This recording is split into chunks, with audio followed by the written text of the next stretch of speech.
Hello. I'm wearing a nice shirt, as you can tell. I'm all dressed up. Today was my graduation rehearsal, and tomorrow is my graduation. I'm recording this 2 days in advance so I can take my graduation day off, spend some time with friends and family, and enjoy being done with high school because I was done 3 years ago. Gross. That was really gross. Let me go get something. I'm reading this book for my college I'm going to. It's pretty cool. Starts off slow. It's about a girl who's going to an Ivy League institution, and as you know, I applied to those. So it's very it really shows me the cons of being in an Ivy League institution, and makes me, I don't really care that I didn't get in, but I now see what I missed out on. There's lots of rich, entitled, mean people, and I don't like rich, entitled, mean people. All right, before doing your Q&A, I have something very important to do. My school, for 4 years, gives you a Chromebook, and this is mine. Hang on, I have all my information up here. This Chromebook is mine. And at the end of the year, you can buy your tiny little, really bad Chromebooks for like $10. And I bought it specifically so I could...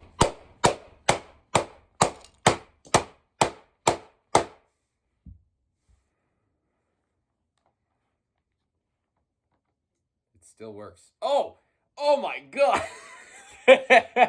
Man, maybe I should stop.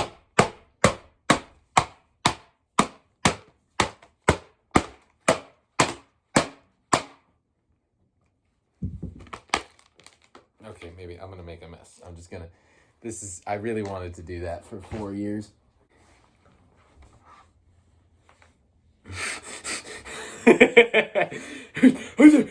No, I wouldn't do that. I just spent like $1,000 on this thing. So I asked you to leave me some pretty cool Q&A questions because I was graduating and I wanted them to be like a Q&A but cool.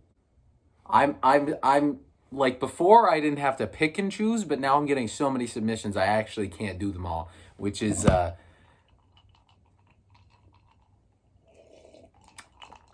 it's a lot.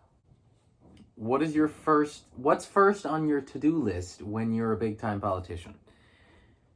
A lot of questions were like, what are your political views and what are you going to do when you're a politician? I'm a liberal. The biggest things just in my family that I've seen that I think are a problem is stuff like cost of living, housing. There's a lot of homeless people in my town. I don't like that. Drugs, that's a big problem. I don't like that either. Gun violence, especially. Just making it easier for people to live their lives. We are the coolest country in the world, arguably in the history of the world. We are literally the United States of America. We lead the world in medical research, and yet our healthcare is so ridiculously expensive. And our people look to us as role models. But we're doing such a bad job role modeling. How are you so charismatic and genuine? I just popped out the wound that way. Wound? I popped out of the wound. I exited from a wound. I'm actually pretty introverted. It's easy to talk to you here because I'm not sitting face to face, but if you guys were all in a circle and I was the center of attention, it would be so much harder to talk to you. This is a good practice for being an actual politician because I can get used to talking to a lot of people without actually, I've noticed the more people are looking at you, the less you start to look at them as individual people.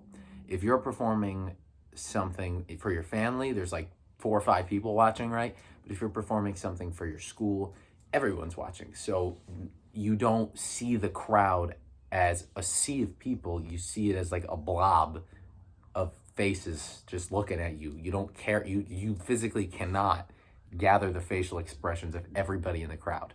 So the more people there are, I find it the easier it is to speak. If it was like 10 people, I'd be nervous because I can see 10 expressions. But if it was like 100, I'd be nervous, yes, but I wouldn't know exactly where to calculate my nervousness because it's different because it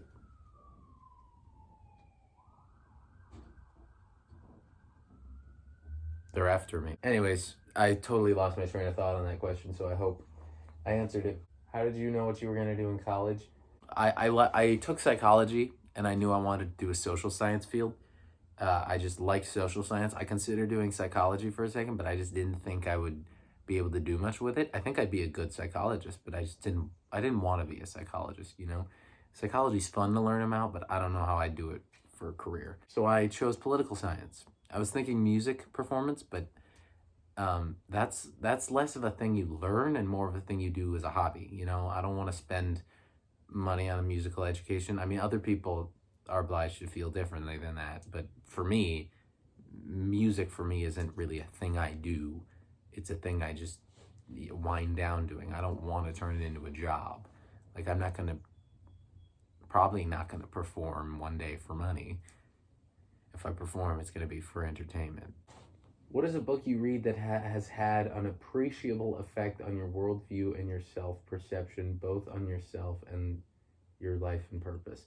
I don't read that often. Reading, see, I'm a math guy, so I like doing hands on stuff. I like getting problems and just solving them, just going off, you know? This book I'm reading right now is really good. I guess this would count with the Ivies and stuff. There's no real like book I've read that has changed my perception, you know. Reading to me feels like other people, it's the opposite, right? They read and they can wind down and they do math and they feel like they have to focus on something. For me, it's the opposite. When I do math, I feel like I just fly by. Like there's no real effort needed. Like I just know the formulas and stuff. But when I read, I feel like I have to like focus on what I say. I feel like I have to reread the sentence to be like, okay, how does that fit into the context of the, what does this word mean? Like, when's the face reveal? Right here. Here it is. Right now. You're in luck. Guys, this is my face reveal. When in the world are you, and why are your vibes from a different timeline? 2015, probably. COVID was when, you know, when like, I don't know how to describe it. I used to go through my life without a perception of time. Like when I was younger, I didn't really pay attention to the clocks. I would just do my day and then go home. But now I'm so keenly aware of it at any given moment. It's everywhere. It's such a weird thought. And I don't know how else to describe it. When I was a freshman, or like COVID, that's when time really started to become very obvious for me because I was bored and I wanted it to be over. So ever since then, I don't know, I don't really feel like I've aged that much because I just feel like I've been watching something. Like it's not like there's chapters anymore. Like it's like one continuous, I don't know how to describe it, but it's just weird. That's not what you asked, but you got my holistic worldview on the flow of time. What is one piece of advice you would give to upcoming freshmen? Do not procrastinate and do your best on the work. Because when I came into freshman year, we have a proficiency-based grading system. So it's 1, 2, 3, and 4. And 4 means you exceeded expectations. In middle school, there's no difference between a 3 and a 4. It doesn't matter. So when I came to high school, I was like, okay, there's no difference between a 3 and a 4. There's much difference between a 3 and a 4. If you have a 3 GPA, you're average. If you have a 4 GPA, you get all the cool stuff. You can apply to really nice schools. So do your absolute best. If there's extra credit, do it. I don't care if you're like, I don't know. Do everything you can to get the credit you need. But don't make it a competition. Don't be like, oh my God, my GPA is gonna drop if I finish this class with that. Don't stress yourself out over that, but just do everything you can to be your best self. That's my best advice. I didn't do that my freshman year. I did that every year following. But when my first semester freshman year, I don't know what I was thinking. I regret.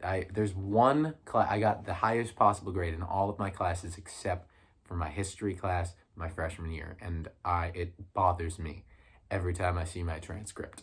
That was a voice crack. All of this is to ask, during your senior year, did you experience anything similar? Like a lot of anxiety or stress from all of the lasts you were going to experience, or just grades and testing, and how did you deal with it? I experienced that my eighth grade year. There was a lot of stuff in my eighth grade year that I just didn't feel like was done, you know? Like I didn't feel like I had the ending I wanted. I felt like it was lackluster, and I said, wait, no, like, isn't there supposed to be a big, beautiful goodbye here? And there just wasn't. And that was really hard. That, combined with other things, that was the main factor that really just knocked me down freshman year. Now, I've really since that point been trying to mentally like remind myself like, okay, this is it. This is the end. Make the most of it now because it's gonna be over soon. Like some of these people, tomorrow is the last time I'm ever gonna see them, and I don't know. I don't know who who I'm gonna run into at the grocery store or who I'm never gonna see again. I have no control over that, but I have to remind myself that there is that possibility. And if I'm being completely honest, I'm about as prepared as I can be for college because I don't know what it's like being on a college campus until I'm there. So I can't prepare socially. I can't prepare to not live in this house. I've lived in this house my whole life. I don't know what it's going to be like not living here. I don't know what it's going to be like going to school part-time or going to school in the evening or getting a job on campus. These are all new things that I just don't know, and I won't know until I get there. So just be the best advice I can give you is to be consciously aware of what's going on at any given time. Remind yourself, okay, this I have control over, this I don't, this I have control over, this I don't. And what you have control over, do your best to control it. So what you can't control gets easier to control once you can control it. What motivated you to become a YouTuber? Nothing at all. I did this during COVID because I was bored and I had a story and I just never stopped. I did it as entertainment. I made one video a day for 3 years, and then I took a break because it became more of a chore than a hobby. I thought I would be done, honestly, and then I came back, and I'm making higher quality videos, better videos, videos I'm happier with. Well, I'm very grateful. You guys are helping me out a lot here because, first of all, that scholarship I won covers all of my tuition. I'm going to school for free. I don't owe them anything. And if I transfer to Georgetown, I won't owe them anything either. I'm covered. I'm all set. But you guys are helping me with like books and supply, like stuff that I need to buy for college. My videos are doing well. My videos are making me an extra buck that it's really helping. All right, I'll answer one more, and then I'm leaving. But I'm gonna show you something before I leave, so don't go anywhere. Stay tuned. I know you have a girlfriend, so what are you gonna do when you move? Are you guys gonna break up for the sake of personal growth? Feel free not to answer if this is a sensitive topic. No, we're gonna stay together. I don't know. I mean, I don't know. I've never. I don't know what that holds. Like I've never what those circumstances are new circumstances. I've never been in that position before, but I have confidence that we can do it. I have no intention of leaving her, and she has no intention of leaving me. So. Oh wait, this is a good one. I'm gonna answer this. Okay, I lied. I'm gonna answer one more. I will be graduating high school next year and moving on to college. With this come questions like, what do I want to study? What job should I be working? I don't know what to work towards. I have so many things I want, but I'm not sure how many of them are realistic. So here's the big question. How have you balanced your dreams with realistic expectations? realistic.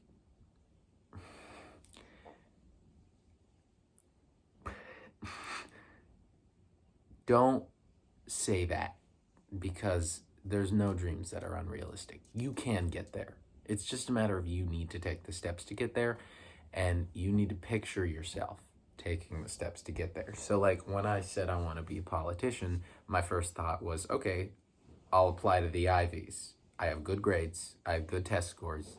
Apply to the Ivy League schools. I'll get in and I'll pursue political science there, and then I'll figure out what to do afterwards. When they said no, then I had to rethink. So that doesn't mean that my dreams are now crushed and that they're unrealistic. I just have to find a different way to go about it. So I'll go to my school for a year, I'll do very good on my grades, and then I'll apply somewhere else. I think it was Denzel Washington. I might be wrong. Or no, maybe it was Snoop Dogg. Anyway, he said something like, if you fail once, it's fine, but if you fail again, make sure you fail harder than you did before. Like, fail better. He said fail better, not fail harder. Don't fail harder. Fail harder would imply you fail worse. Fail better than you did before.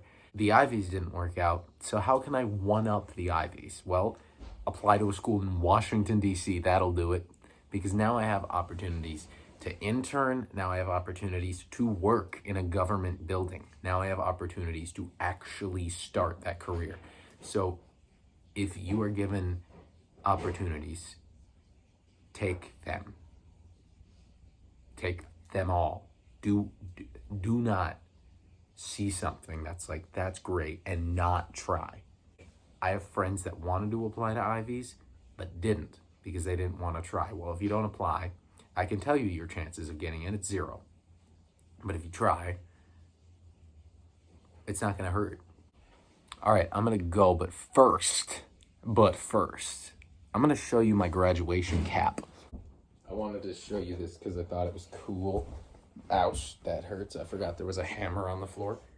I taped this gold on the bottom of my cap. I think it's really cool. And then I made the Dark Side of the Moon logo. And I originally wanted one big piece of mirror here, but I kept breaking it. So I decided to just use all the shards of mirror I had to create a triangle. This does mean I can no longer throw my cap in the air when I graduate, because I will kill someone, but it's cool. It looks cool. I forgot what side the tassel goes on, so I'm gonna say it's the left side, but it's probably not. Look at me. I'm graduating.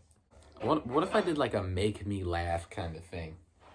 What if I told you to make me laugh? It's really easy to do that, by the way. It does not recognize my face. Maybe it's because I'm wearing this thing. All right, here's what I want you to do. This is a cool idea. I want you to comment the first line of a story, and then under your comment, reply to at least 2 other people who have also commented, and do the next sentence of their story. So it's just gonna be like, you have a comment, and then somebody's gonna reply, and then you're just gonna build a story, and you're gonna build a story, and the goal, the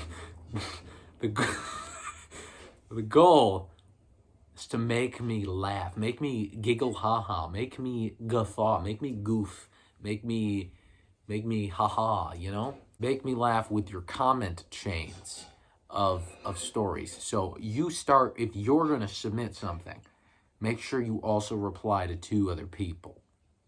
That's a good thing. So start a story with your comment, and then just go, and then just the replies to that comment will go on. So we'll have several stories, and hopefully they'll all be funny. And I'll pin the funniest story. Thank you, everybody, so much for watching. If you liked it, please consider subscribing, as I put a lot of work into my videos. And as always, I'll see you in the next video. Peace.